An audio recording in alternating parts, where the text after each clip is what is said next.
Hello दोस्तों, आज आपका अंकिता जी के जीएस में स्वागत है। आज हम लोग थॉर्नडाइक से संबंधित उनके संपूर्ण परिचय, उनका सिद्धांत, उन्होंने कौन कौन से सिद्धांत दिए थे और उन्होंने कौन से नियम दिए थे, मुख्य नियम कौन से दिए थे और क्या कहते हैं कि गौड़ नियम कौन से दिए थे, इन सभी चीज़ों के बारे में जानकारी लेंगे। और यह बहुत ही इम्पोर्टेंट टॉपिक है यूपी टेट के लिए। इससे मतलब 5 नंबर तो आ ही सकते हैं, तो यह आपके लिए बहुत ही इम्पोर्टेंट साबित होगा। तो चलिए शुरू करते हैं।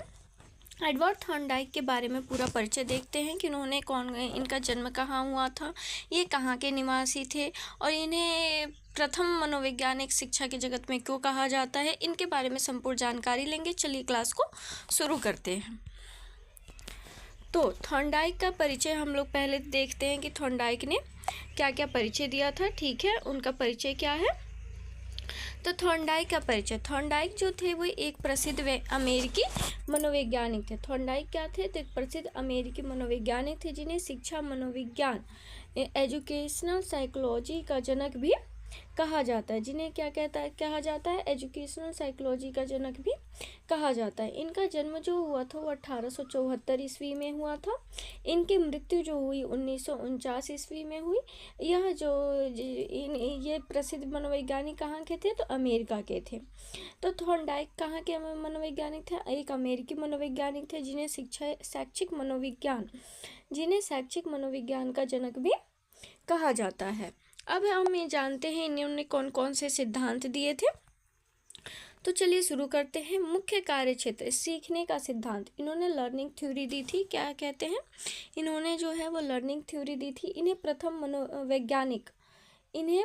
वैज्ञानिक मनोवैज्ञानिक भी कहा जाता है जिन्होंने प्रयोग करके सीखने के नियम बताए। इन्हें जो है प्रथम वैज्ञानिक भी कहा जाता है। फर्स्ट साइंटिफिक साइकोलॉजिस्ट भी कहा जाता है जिन्होंने प्रयोग करके सीखने के नियम बताए। थॉर्नडाइक का सिद्धांत क्या है? तो थॉर्नडाइक ने जो है वो सीखने का सिद्धांत यानी लर्निंग थ्योरी दिया, जिसे ट्रायल एंड एरर का सिद्धांत भी कहा जाता है। इसे संयोजनवाद भी कहा जाता है। ठीक है, तो थॉर्नडाइक के सिद्धांत कौन कौन से हैं? तो थॉर्नडाइक ने जो है वो लर्निंग थ्योरी का सिद्धांत दिया था, जिसमें ट्रायल एंड एरर थ्योरी, प्रयास एवं भूल का सिद्धांत, और इसे जो है वो संयोजनवाद का सिद्धांत भी कहा जाता है। ठीक है, उम्मीद करती हूँ कि आपको समझ में आता होगा। चलिए हम लोग नेक्स्ट टॉपिक पे चलते हैं। सर, सिद्धांत के अन्य नाम, इनके सिद्धांत के जो है वो अन्य कौन कौन से नाम हैं, इसके बारे में हम जानते हैं। तो इन्होंने प्रयास एवं भूल का सिद्धांत दिया, संयोजनवाद का सिद्धांत दिया, मतलब इसी को कहा जाता है बंधन सिद्धांत, बॉन्ड थ्योरी दी, और स्टिमुलस रिस्पॉन्स थ्योरी, जिसे एसआर थ्योरी भी कहा जाता है। ठीक है, जिसे क्या कहते हैं? एस और आर थ्योरी भी कहा जाता है, यानी उद्दीपन प्रतिक्रिया सिद्धांत। तीनों इनके सिद्धांत के अन्य नाम कौन कौन से हैं? तो प्रयास एवं भूल का सिद्धांत, trial and error theory, connectivism theory यानी संयोजनवाद का सिद्धांत, bond theory, stimulus response theory, उद्दीपन प्रतिक्रिया सिद्धांत इन्होंने दिया था।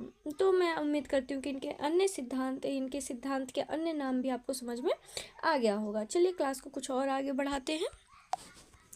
इन्होंने प्रयोग किस पर किया? इनका जो प्रसिद्ध प्रयोग है वो किस पर है? तो इनका प्रसिद्ध प्रयोग जो है वो एक बिल्ली पर है। इन्होंने बिल्ली को जो है एक पिंजरे में रखा। ठीक है, इन्होंने बिल्ली को जो है एक पिंजरे में रखा और बाहर खाना रख दिया। बिल्ली ने कई बार गलत प्रयास किए खाना खाने के लिए, लेकिन वो सफल नहीं हो पाई। अंत में उसने बहुत ही प्रयास किया और अंत में सही तरीका सीखकर बाहर निकल गई और खाना उसने खा लिया। तो ये इनका प्रयोग था कि हम प्रयास करते करते ही मतलब अपनी मंजिल तक पहुंच सकते हैं। तो बिल्ली को जो है वो बाहर निकलना था, उसे खाना खाना था, तो उसने क्या कहते हैं कि कई बार गलत प्रयास किए, लेकिन वह अंत में निकल गई और उसने खाना खा लिया। तो ये इनका प्रयास एवं त्रुटि का सिद्धांत था, यानी हम त्रुटि करते करते एक दिन सफल हो जाते हैं। तो इन्होंने यही सिद्धांत दिया था। इससे सिद्ध क्या होता है? तो इससे सिद्ध यह होता है कि इससे सिद्ध हुआ कि सीखना जो है वो धीरे धीरे क्या कहते हैं धीरे धीरे गलतियों से सीखना होता है, सीखना धीरे धीरे होता है और गलतियों से ही हम मतलब सीखते हैं। ठीक है।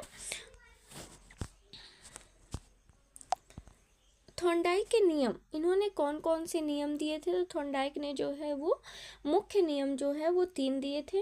थॉर्नडाइक ने मुख्य नियम जो है वो 3 दिए। ठीक है। थॉर्नडाइक के मुख्य नियम कितने हैं? तो 3 हैं।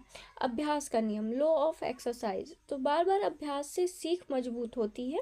अगर हम बार बार किसी चीज़ का अभ्यास करते हैं तो हम उस चीज़ में सफल हो जाएंगे। अभ्यास ना करने से भूल जाते हैं। अभ्यास अगर हम नहीं करेंगे तो चीज़ें हमारे दिमाग में फिट नहीं होंगी और जिससे हम उन चीज़ों को भूल जाएंगे। तो हमें बार बार अभ्यास, इन्होंने यही दिया था अभ्यास का नियम में, तो बार बार अभ्यास से सीख मजबूत होती है। अभ्यास ना करने से चीज़ें हम भूल जाते हैं।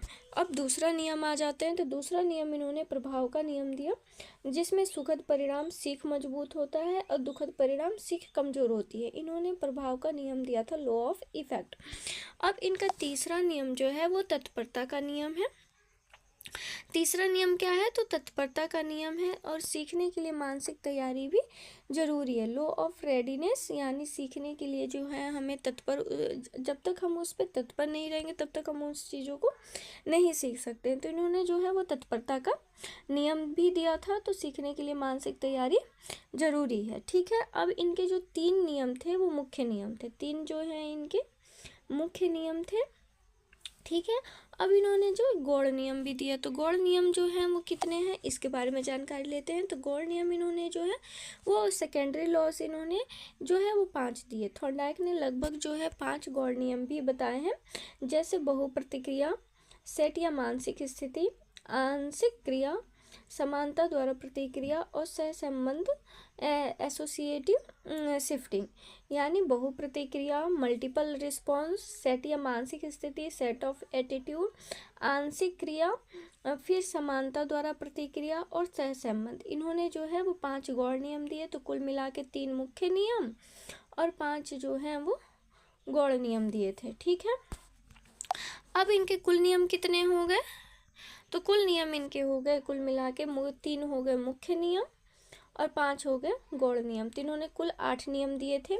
क्या थॉर्नडाइक पहले में मनोवैज्ञानिक थे? तो यह पहले मनोवैज्ञानिक थे जिन्होंने शिक्षा मनोविज्ञान में जो है उन्होंने प्रयोगात्मक विधि अपनाई, इसलिए उन्हें सीखने का पहला वैज्ञानिक भी माना जाता है। ठीक है। और इन्होंने कौन कौन से सिद्धांत दिया, अब इसके बारे में हम जानकारी लेंगे। तो इन्होंने जो है वो सिद्धांत, सीखना धीरे धीरे होता है, अभ्यास जो है वो किसी भी चीज़ को सीखने के लिए बहुत ही ज़रूरी होता है, पुरस्कार से सीख मजबूत होती है और गलती से सीखना होता है, यानी ट्रायल और एरर, यानी हम प्रयास करते करते या त्रुटि करते करते ही हम चीज़ों को सीखते हैं। तो थॉर्नडाइक ने जो है वो इस प्रयास एवं त्रुटि पर काम किया था। ठीक है। अब हम इसके कुछ बहुविकल्पी क्वेश्चन को जान लेते हैं। 3 के बहुविकल्पी क्वेश्चन। पहला क्वेश्चन जो है, थॉर्नडाइक का सिद्धांत क्या कहलाता है? तो थॉर्नडाइक का सिद्धांत जो है वो अभी हमने देखा कि ट्रायल एंड एरर थ्योरी कहलाता है। Next question, law of effect किसने दिया? तो लॉ ऑफ इफेक्ट जो है वो किसने दिया? तो थॉर्नडाइक ने दिया। तो सही ऑप्शन आपका सी हो जाएगा। फिर थॉर्नडाइक का प्रयोग किस पर था? तो थॉर्नडाइक का प्रयोग जो था वो बिल्ली पर था। सही ऑप्शन आपका हो जाएगा सी। थॉर्नडाइक का प्रयोग किस पर था? तो बिल्ली पर था। थॉर्नडाइक के मुख्य नियम कितने थे? तो थॉर्नडाइक के मुख्य नियम जो है वो कितने थे? तो 3 थे। अभी हमने देखा कि थॉर्नडाइक के मुख्य नियम कौन कौन से हैं। तो अभ्यास का नियम, तत्परता का नियम है, तत्परता का नियम। ठीक है। तो अभी हमने मुख्य 3 नियम को देखा था। तो ठीक है, अब हम चलते हैं नेक्स्ट क्वेश्चन पर। ट्रायल एंड एरर का अर्थ क्या होता है? तो ट्रायल एंड एरर का अर्थ होता है प्रयास और भूल का सिद्धांत। ठीक है। ये थॉर्नडाइक ने दिया था, प्रयास एवं भूल का सिद्धांत। लॉ ऑफ रेडीनेस का अर्थ क्या होता है? तो लॉ ऑफ रेडीनेस का अर्थ होता है, लॉ ऑफ रेडीनेस का जो अर्थ होता है वो क्या होता है? तो तैयार होना। अगर हम किसी चीज़ के लिए मानसिक तौर पर तैयार नहीं है तो हम चीज़ों को जल्दी नहीं सीख पाएंगे। तो तैयार होना हो जाएगा। थॉर्नडाइक किस देश के थे? तो थॉर्नडाइक जो थे वो किस देश के थे? थॉर्नडाइक जो है वो अमेरिका के थे। किस देश के थे? तो थॉर्नडाइक जो है वो किस देश के थे? तो अमेरिका के थे। ठीक है, अब इनका निष्कर्ष क्या है, अब इसके बारे में जान लेते हैं। तो थॉर्नडाइक का सिद्धांत शिक्षा में बहुत महत्वपूर्ण है, क्योंकि यह बताता है कि सीखना अनुभव और अभ्यास से होता है। सीखना जो है अनुभव और अभ्यास से होता है। तो उम्मीद करती हूँ कि आपको मेरा पढ़ाया हुआ समझ में आता होगा। अगर अच्छा लगे तो अंकिता जी के जीएस को लाइक शेयर और सब्सक्राइब जरूर करें। थैंक यू, धन्यवाद।